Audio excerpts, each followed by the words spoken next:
ఎవర్రా వీడు సడన్ గా బాగా మాట్లాడుతున్నాడు, సడన్ గా వైలెంట్ అవుతున్నాడు, పెళ్ళైన తర్వాత కూడా ఇలాగే చేస్తే ఏం చెయ్యాలి? ఇలాగే అనిపిస్తుంది కదా. లేదు, నాకు అలా అనిపించలేదు.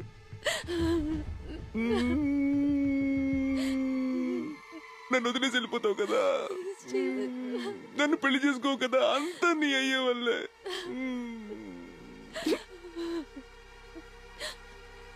I don't want to take the risk. Srinidhi, రే నువ్వు వాడుతూ వెళ్ళరా. నేను లవ్ చేసిన అమ్మాయిని నా చేత్తోనే నేను చంపలేను, చంపలేను, చంపలేను, చంపలేను. జీవన్ ప్లీజ్. శ్రీనిధి, శ్రీనిధి, శ్రీనిధి. లైట్గా లైట్గా లైట్గా లైట్గా. జీవన్, నీ ఒంట్లో ఉన్న రక్తం మొత్తం బయటకు వచ్చేలోగా